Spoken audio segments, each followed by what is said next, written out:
Bien, en los días que nos ha tocado vivir podemos ver cómo la maldad parece como que va aumentando, o me parece a mí, ¿no? Que cada vez hay más maldad en el mundo, cada vez vemos más desgracia, o que de alguna manera la maldad existente es más visible a nuestros ojos.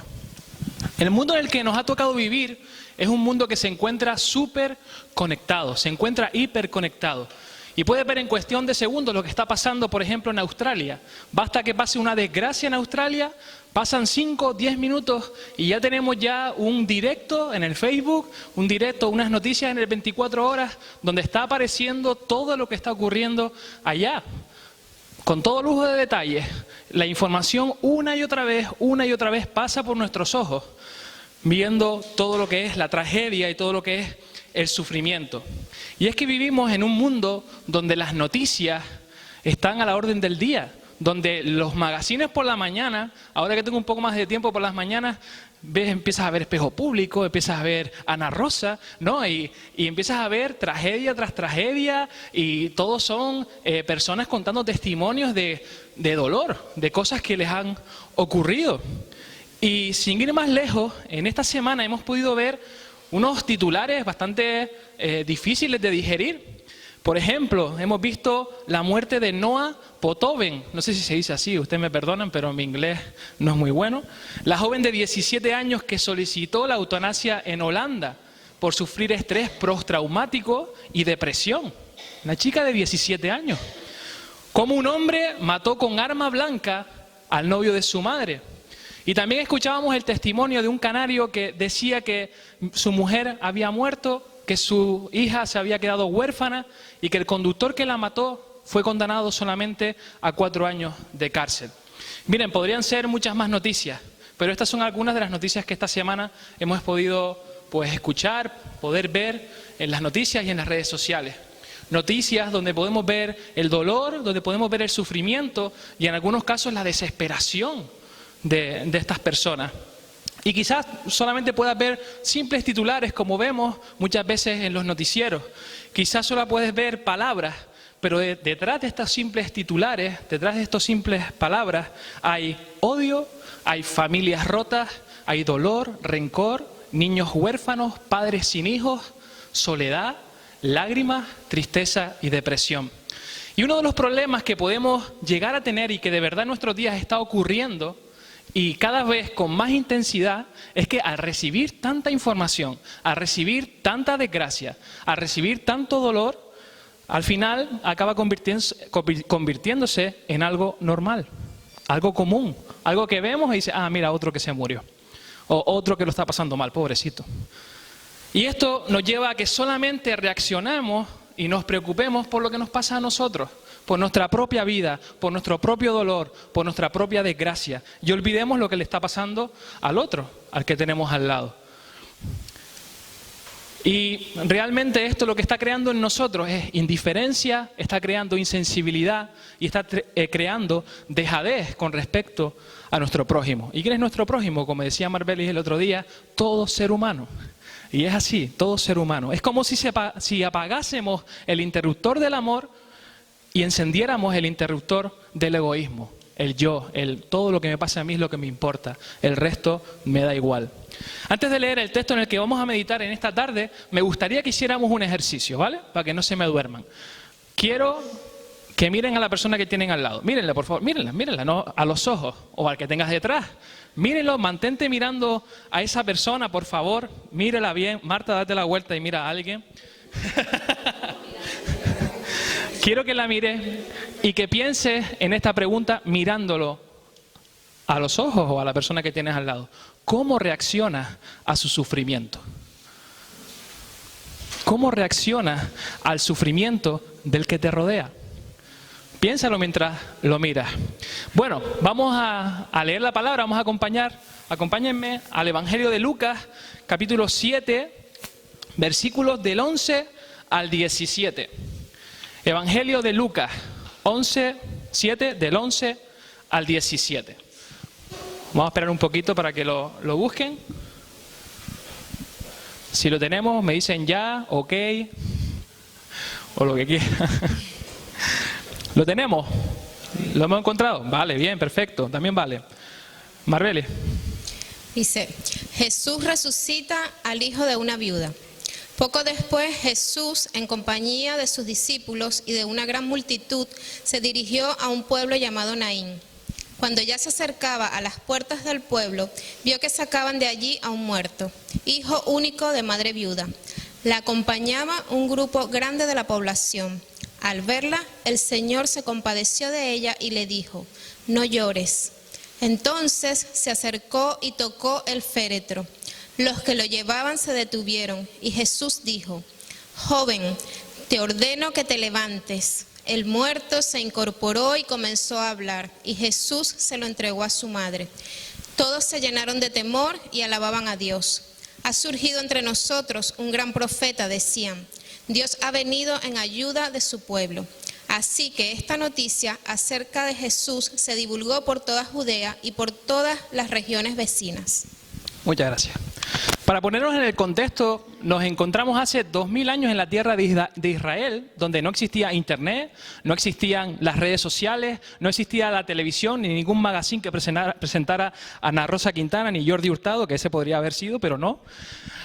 Y en aquel momento el mundo no era tal como lo conocemos en el día de hoy.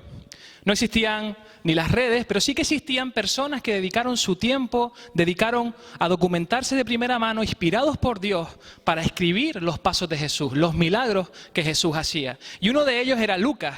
¿Lucas qué era? ¿Médico? ¿Doctor? ¿Camarero? ¿Qué era? Médico. Lo dije primero, eso no vale. Pero era médico y él se había encargado de poder documentarse y escribirnos lo que vamos a hoy a ver. Vamos a empezar versículo por versículo a ver lo que el Señor nos quiere decir. En el versículo 11 nos dice, poco después Jesús fue con sus discípulos a la aldea de Naín y una multitud numerosa lo siguió.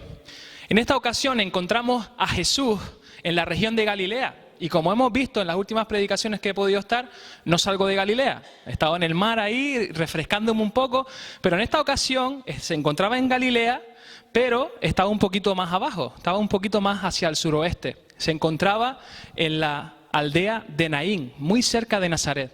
Y para no perder la costumbre, Jesús iba muy bien acompañado. Y dice el versículo que iba con una gran multitud, no una multitud pequeñita, no, una gran multitud. Con ellos también estaban los discípulos de Jesús y gente que era curiosa, que le seguía porque querían escuchar su mensaje diferente. Jesús cuando hablaba no dejaba a nadie indiferente, sino le encantaba lo que le decían. Entonces no eran un puñadito de personas. Recuerden que cuando se nos habla de multitud, está refiriéndose a una cantidad importante de personas difícil de contabilizar. O sea que había una gran multitud de personas. Y lo importante de esta historia iba a ocurrir a la entrada de aquella aldea, donde Jesús iba a tener un encuentro con un suceso que había consternado a aquella pequeña aldea. Este suceso, si lo tradujéramos a un titular y lo viéramos en las noticias, sería viuda queda desolada tras perder a su único hijo. Y es un titular fuerte, ¿verdad? La mujer se había quedado sola. Jesús conocía lo que había pasado, porque Él, en su divinidad, conocía lo que estaba ocurriendo, conocía lo que iba a ocurrir, porque Él lo sabe todo. Pero para sus discípulos y para aquella gran multitud, lo que iba a ocurrir era todo un misterio. No sabían nada lo que iba a acontecer en aquel momento. En el versículo 12 nos dice, cuando Jesús llegó a la entrada de la aldea, salía una procesión fúnebre. El joven que había muerto era el único hijo de una viuda y una gran multitud de la aldea la acompañaba. Miren, me he imaginado este momento bastante esta semana, ¿no? Como un momento difícil de asimilar, ¿no? Una muerte, un féretro, entrando, saliendo. Y era un momento difícil donde se encuentran dos grandes multitudes en un pueblo pequeño, en una aldea pequeña. Una de esas grandes multitudes en la aldea entraba con Jesús a la cabeza, con una multitud expectante de escuchar a Jesús, de ver qué era lo próximo que Jesús iba a decir, qué era lo próximo que Jesús iba a hacer, qué era el milagro, cuál era el milagro que iba a ocurrir. Y también estaban comentando el milagro que un poquito más atrás en el mismo capítulo vemos que ocurrió con el siervo de aquel oficial romano. Y del otro lado, saliendo de la aldea, se encontraba la otra gran multitud en una procesión fúnebre, con la viuda a la cabeza, cargando a su único hijo que acababa de morir para darle sepultura fuera de la ciudad. En aquella gran multitud que cargaba aquel féretro se podía palpar el dolor, la tristeza, la pérdida y el desconsuelo de aquella madre. Se podía palpar su lloro, su lamento desconsolado, que había perdido a su único hijo. No tenía más nada a lo que aferrarse. Aquella mujer se había quedado sola, se había quedado sin nada. Y quiero que se metan en la situación y en las circunstancias de esta mujer por las que estaba atravesando. Primeramente, era viuda, se había quedado viuda ya hacía un tiempo. Y quedarse viuda en aquellos tiempos implicaba tener que cargar con una condena moral de la gente. Porque se consideraba que toda desgracia que te ocurriera, ya sea en la salud, ya sea una muerte, tenían origen espiritual o moral. La gente decía, como decimos aquí, oye, si te pasó eso será por algo hiciste. La gente era así, algo hiciste, tú te lo buscaste. La segunda cosa, la segunda circunstancia era que le quedaba solamente un hijo y lo pierde. El tener un hijo te daba la esperanza de poder salir adelante gracias a su ayuda. Ya no estaba su marido, le quedaba su hijo. Y era la esperanza que ella tenía para poder continuar. Pero con la muerte de este hijo único y encima un muchacho joven que nos dice la Biblia, la última fuente de sostenimiento y de protección se había ido. Y la esperanza de hacer crecer esa familia por medio de aquel hijo se había desvanecido. Al perder a su único hijo, pasaba a depender de la caridad de las personas. Y vale, es verdad que tanto en el Antiguo como en el Nuevo Testamento se hace mucho hincapié en que tenemos que ayudar a las viudas, hay que mirar su aflicción, tenemos que mostrar bondad hacia ellas. Pero tanto énfasis que da la palabra en esto me hace pensar que no recibían la ayuda que realmente necesitaban, porque eran señaladas por su condición. La carencia de hijos también era considerada como una gran desgracia, incluso un castigo divino. Y encima, claro, un único hijo. Antes si tenías muchos hijos y encima varones eras, vamos, la bomba. Pero en esta ocasión ella había tenido un solo hijo y había muerto. Ya era el centro de todas las burlas. Una vez sepultado su hijo, le quedaban todavía 12 meses, un año lleno de duelo, vistiendo una ropa especial que la distinguía, ceñida de saco y mesando su pelo, que quiere decir trenzándolo y arrancándolo del dolor tan grande que esa madre estaba pasando. Y la tercera circunstancia que podemos ver en esta mujer es que era mujer. Y ser mujer en aquellos tiempos era una desventaja demasiado cruel en la sociedad. Hasta los mismos fariseos, que eran muchos de ser muy legalistas y de llevar todas las reglas y todas las leyes a rajatabla, oraban y le pedían al Señor, Señor, mira, no me hagas como las mujeres ni como los gentiles. Y yo, gracias porque no me hiciste como ellas. O sea, ser mujer en aquel momento era difícil de asimilar. Así que ya el hecho de ser mujer daba un plus más, daba un extra de dolor, de indignación, había perdido toda su identidad, por así decirlo. ¿Saben? Para Dios no hay casualidades, no existen casualidades, sino causalidades. No es casualidad que aquellas dos multitudes se encontraran, no es casualidad que aquellas dos multitudes se toparan en aquel momento exacto donde había una procesión fúnebre y donde Jesús entraba a la aldea. Hasta aquí todo era trágico y sin esperanza, todo estaba marchito, todo estaba triste, todo estaba gris, todo parecía perdido para aquella viuda que estaba envuelta en lágrimas hasta que aparece Jesús. Cuando aparece Jesús, cuando Jesús entra en escena, cuando Jesús irrumpe en nuestra vida y en cualquier lugar, todo cambia, todo puede cambiar, todo puede pasar. Y fíjense que en ese encuentro de esas dos multitudes, todo aquel que se cruzaba con esa procesión fúnebre tenía que unirse a la procesión. No podía continuar su camino. Tenía que unirse y hacer duelo y ir con ellos a sepultarlo. Pero vemos como Jesús va más allá y cambia todos los esquemas. Yo no, voy a venir aquí para hacer otra cosa. Versículo 13. Cuando el Señor la vio, su corazón rebosó de compasión. No llores, le dijo. Si antes preguntaba cómo reaccionarías al sufrimiento de los demás, ahora tenemos la respuesta en el ejemplo de nuestro Señor Jesús. Podemos encontrar hasta 4 principios que podemos aplicar y que podemos adoptar a la hora de reaccionar ante el dolor de los que tenemos al lado. En primer lugar encontramos que Jesús, ¿qué? La vio. Jesús la miró, se fijó en aquella mujer, puso su mirada en ella. Podía haberla puesto en cualquier otra persona de aquellas dos grandes multitudes. Yo no sé cuántas personas habían, pero se fijó en ella. Podía incluso, no sé, yo lo haría, lo he pensado, podía haberme fijado en el féretro directamente, porque llamaba mucho la atención. No es como ahora que tenemos esos de pino brillantes, con flores, todo bien adornadito. En aquel momento se ponían en una camilla, a cuerpo descubierto, envuelto en lino el cuerpo. O sea, se podía ver, o sea, era llamativo de ver. Pero Jesús no se fijó en ese muchacho. Se fijó, puso su mirada en la viuda. Podía haber puesto su mirada en la agenda y haber dicho, bueno, por aquí creo que hoy no tengo nada que hacer, voy a hacer otra cosa. Pero no lo hizo. Lucas nos recalca que Jesús puso su mirada en la viuda. Puso toda su atención en aquella mujer. El segundo principio que podemos observar es que Jesús tuvo compasión. ¿Qué tuvo Jesús? Compasión de ella. El versículo dice que el corazón de Jesús rebosó. Por lo menos la traducción viviente dice que rebosó de compasión. Y cuando tú lees esto, dices, un reboso. Jesús estaba tan lleno de compasión que se le salía por todos lados. Jesús mismo estaba experimentando en ese mismo instante un sentimiento de tristeza al ver el padecimiento de esta persona. Esto es la compasión. La compasión es ese sentimiento de tristeza que nos hace querer aliviar el dolor del otro, que nos hace ayudar, o al menos intentarlo, a la persona que está en problemas. Y no deberíamos confundir la compasión con la empatía, porque la empatía es otra cosa.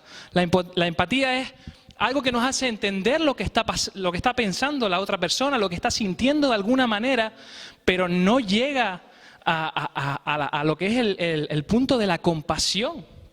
Porque la compasión es el sufrir con el otro. Es estar siendo parte de ese dolor como si fuera tuyo propio. Esta compasión que el mismo Jesús sintió hace referencia al estómago. La palabra compasión hace referencia a algo que sale de aquí, de las entrañas, de más adentro, de algo que está muy profundo en nosotros. Estaba indicando una fuerte emoción de quebrantamiento y de dolor en el Señor Jesús. A Jesús se le revolvió todo su ser, estaba que rebosaba de todo. Lo más profundo de sí mismo estaba revuelto ante el dolor y el sufrimiento de esta mujer. La tercera cosa que podemos ver, el tercer principio, es que Jesús pudo haber seguido de largo, pudo haberse hecho el loco, pero decidió detenerse, decidió pararse y acercarse, estar cerca de la persona que más que ningún otro en aquel momento necesitaba. Ella necesitaba la atención de Jesús. Jesús tomó la iniciativa de ir hacia ella. Él tomó la iniciativa de acercarse. Y Jesús tomó esta iniciativa. Y si se fijan, no fue porque le dijeron, oye Jesús, mira que hay una viuda aquí que pidió a su hijo. No, no fue así.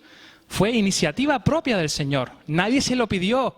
Nadie fue a decirle, Señor, sana a esta mujer. Ni siquiera la viuda le dijo, Señor, sálvame a este muchacho.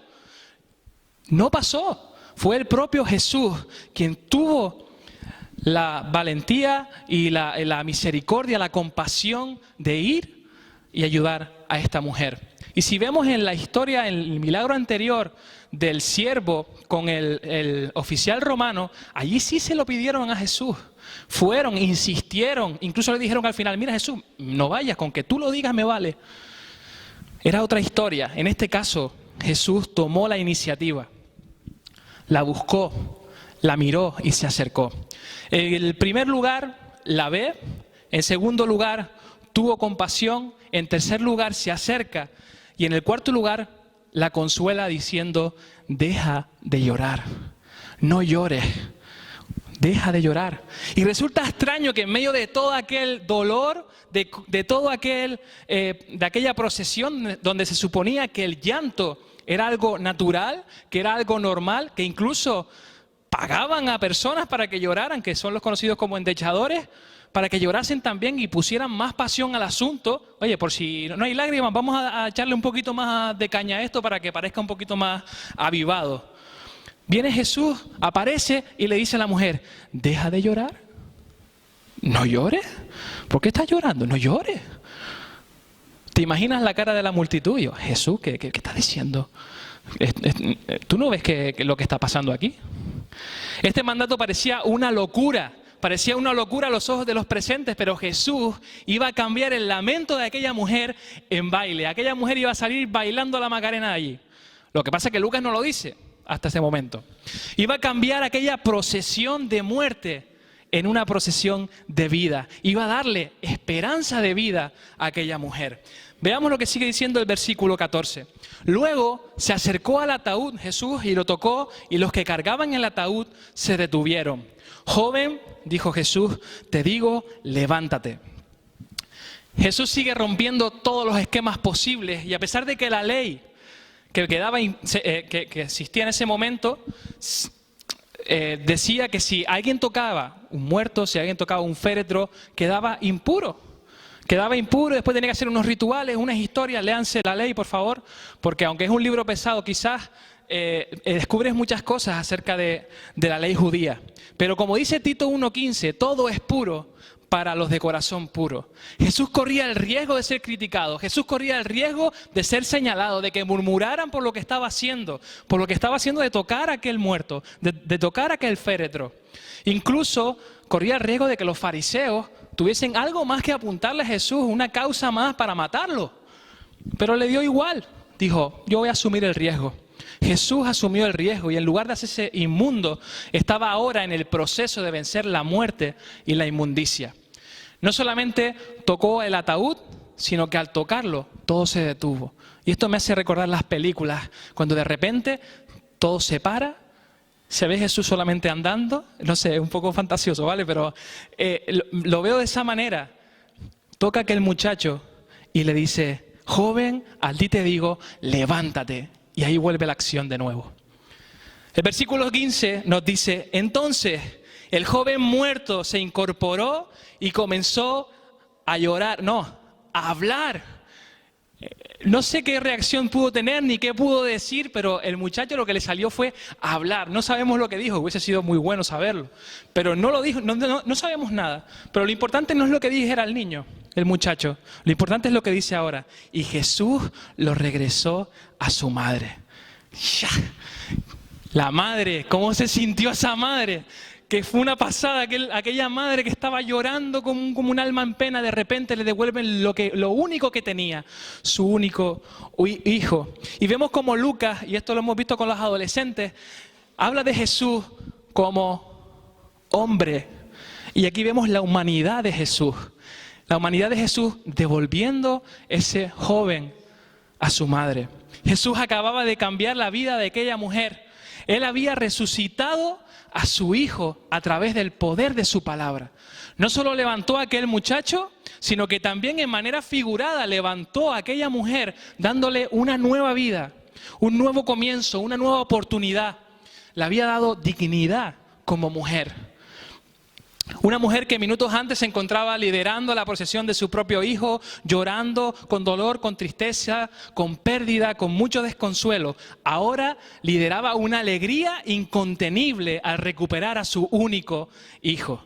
Jesús lo regresó a su madre, se lo devolvió. Dijo, mira, toma, te lo doy, porque sé que lo necesitas. Restauró una vida rota, donde antes había muerte, ahora había vida. Vuelve a mirar al que tienes al lado. Otra vez, venga, vamos a hacer este ejercicio. Míralo, no tengas miedo. ¿Cómo reaccionas a su sufrimiento? ¿Cómo reaccionas al dolor del que tienes al lado? Como decía al principio, estamos tan acostumbrados a escuchar noticias, tragedias, sufrimientos y miles de historias que nos olvidamos de los demás. De nosotros no nos olvidamos. Somos unos fieras para eso. Tenemos nuestro ego bien alto y si tenemos dolor, lo detectamos enseguida. Me duele esto, me duele aquello, tengo esto, tengo lo otro, me falta esto, me falta aquello, estoy sufriendo. Y buscamos maneras para erradicarlo. Y hasta nos consolamos a nosotros mismos de alguna manera. Tú puedes, campeón, vamos, adelante. Pero cuando se trata de nuestro prójimo, ahí es donde debemos mejorar. Debemos pedirle a Dios que nos haga cada vez más parecidos a Jesús. Yo quiero ser como Jesús. ¿Tú quieres ser como Jesús? ¿Quieres parecerte más a Él? ¿O solamente me pasa a mí? ¿Quieren o no? Sí. Capaz de identificar la vida de las personas que están pidiendo a gritos esperanza, que están pidiendo ayuda a gritos desde el silencio. Jesús nos está enseñando en esta tarde a que seamos capaces de desarrollar una sensibilidad como la del Maestro. Que podamos ver a los demás como Jesús los ve, como Jesús te ve a ti, como Jesús miró a aquella viuda. Se llame como se llame, sea como sea, te haya hecho lo que te haya hecho. Jesús nos está enseñando a que en primer lugar abramos los ojos, que nos fijemos en las personas que nos rodean, que seamos capaces de ver su condición y sus circunstancias. Si no vemos esto, ¿cómo lo vamos a hacer? A veces da la sensación que vamos a nuestra bola, a nuestro rollo, a nuestras historias, y es necesario que nos quitemos las gafas de nuestro ego. Quítate las gafas de tu ego ahora mismo, te las quitas, te las pones aquí y te pongas las gafas de Jesús. Ver como Jesús ve, ver a los demás como Jesús te ve a ti también. Ver a los demás independientemente de su condición. Que por favor prestemos atención más a las necesidades de los demás que a nuestras propias necesidades. Pongamos a partir de ahora nuestra atención en las personas. ¿Cómo vas a fijarte en las personas si no te fijas en ellas? Valga la redundancia. ¿Cómo te vas a fijar en ellas si no te fijas? Si no estás abriendo tu mirada, tus ojos a sus necesidades. Hoy en día, en el día en el que vivimos, estamos en un mundo hiperconectado. Pero es el momento de la historia en cuanto menos conectados estamos con las personas. Puedes tener, como decía Ainhoa hace poco, muchos amigos en Facebook, muchas historias, muchos números de WhatsApp. Pero resulta al final que no estás conectado con nadie, no ves a nadie a los ojos, no ves su necesidad, no ves nada. En segundo lugar, trabajemos la compasión. Que si de nuestro corazón tiene que rebosar algo, que no sea colesterol, por favor, quitémonos el colesterol, quitémonos el ego que tenemos en nuestro corazón, que rebose de compasión por los demás. Que seamos capaces de sufrir, no por el otro como diciendo, pobrecito, Jesús, pobrecito. Mira al pobre, lo que está pasando, Ainhoa la pobre. No, sufrir con el otro son dos cosas diferentes. Sin compasión nunca seremos capaces de amar. Sin compasión nunca seremos capaces de acercarnos a las necesidades de las personas. Sin compasión seguirán habiendo almas allá afuera esperando un toque de amor que cambie su lamento en baile. Ese toque que hizo Jesús con aquel muchacho que cambió toda situación y toda circunstancia. Cuando tu corazón rebosa de compasión, eres capaz de amar sin condiciones. Cuando no somos compasivos, cuando nuestro corazón no rebosa compasión, cuando nuestro corazón no rebosa compasión, estamos dando pie a la insensibilidad, a ser insensibles con las personas. Estamos siendo inhumanos. Cuando no sentimos compasión por los que están a nuestro alrededor, estamos siendo crueles. Esto ya lo dije una vez. Estamos siendo crueles con las personas. En tercer lugar, acerquémonos a la necesidad. No tengas miedo. ¿Qué vas a perder? Que te eche, te quiero ayudar, no sé, he quitado el colesterol y te quiero ayudar. Acércate. ¿Cuántas veces hemos decidido tomar otro camino por no enfrentar una necesidad? ¿Cuántas veces hemos decidido cruzar la acera por no enfrentar una necesidad, por no ayudar al otro? Nos hacemos los locos ante el sufrimiento y el dolor de los demás. Nos hemos acostumbrado a ir a lo nuestro y eso nos ha hecho acomodarnos y olvidarnos de nuestro prójimo, de que existen otras personas. ¿Cuánto nos cuesta detenernos? ¿Cuánto nos cuesta parar en la vida y acercarnos y ver a la otra persona? Como Jesús debemos adquirir la actitud de tomar la iniciativa. No esperar a que los demás nos lo pidan, porque no te lo van a pedir. Muy raro que te vayan a pedir algo. Nadie te va a decir, oye, mira, que pobre de mí, que cuando una persona está rota, está quebrantada de dolor, la persona lo que va a hacer es cerrarse en sí misma. Tú tienes que ir, tienes que mostrarte, tienes que acercarte con compasión. No esperar a que los demás nos pidan. Y muchas veces idealizamos y pensamos, no, voy a ayudar a fulanito. Lo siento, el Señor me está diciendo que lo haga. Y montamos una película, La compasión, de 3 partes. Pero al final resulta que esos pensamientos se quedan en nada porque no tomamos la iniciativa, no somos capaces de ponerlo en la práctica, de acercarnos. Y saben, hay muchas personas que están esperando que tú, que yo, que pasamos por su lado cada mañana, cada tarde, cada noche, en el trabajo, en la biblioteca, en el instituto, en el colegio, donde sea, está esperando que tú te acerques y le digas algo. Y por último, una vez que veamos, estemos llenos de compasión y nos acerquemos, hay una cosa clave aquí.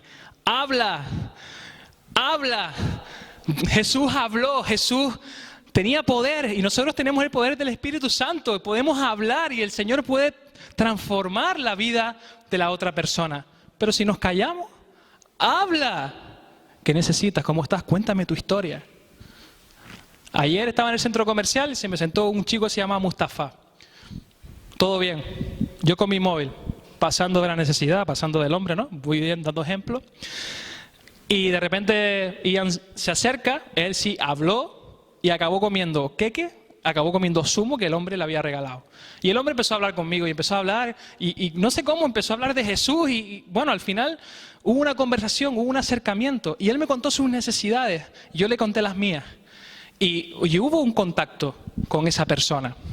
Por eso tomemos la iniciativa de poder hablar con ellos. Dios quiere usarnos para traer el reino de Dios a la tierra, que podamos ya decir a la gente, mira, esto es lo que va a venir, esto es lo que el Señor quiere. La gente está esperando ánimo, está esperando palabras de aliento. Otra de las cosas, abraza. ¿Qué pasa con los abrazos aquí? ¿Qué pasa? Abraza. Hay personas que pagarían por ser abrazadas y nadie le da un abrazo. Y no importa que huela mal, después tú te bañes si quieres, no importa. Pero tú tienes que abrazar, tienes que acercarte. Hay personas que pagarían por ello, porque alguien les dijera, te quiero. ¿Cuántas veces nos ha dolido que nuestros padres no nos digan te quiero, por ejemplo? ¿O no? ¿No les ha dolido eso alguna vez? Todo el mundo ha pasado por eso. Imagínense a las personas que nadie les hace caso, personas que están por ahí, que no tienen nadie que les digan unas palabras de cariño, o simplemente que les digan lo mucho que valen. Que nos gusta muchas veces decir lo que hacemos mal. Yo es que yo hago mal esto, yo no sé hacer esto, yo es que lo hago todo mal, yo es que hago la cama mal, hago todo, frego mal, no ayuda a nadie, no, hacemos todo mal. Y somos los primeros en decirlo. Pero qué bueno sería que alguien nos dijera, oye, tú vales para esto, tú vales para lo otro, tú eres una persona que vale. Y no lo digo yo, sino que Jesús lo dice, que Dios dice quién eres y quién puedes ser para Él. Muchos simplemente quieren ser escuchados, simplemente. No hace falta muchas veces ser muy hablador, porque muchas veces hablando la armamos más que otra cosa. Entonces es preferible escuchar. Seamos hombres y mujeres dispuestos a invertir nuestra vida por los demás en favor de otros. Porque en la medida que hagamos esto, más se hará visible el amor de Dios a través de Jesús.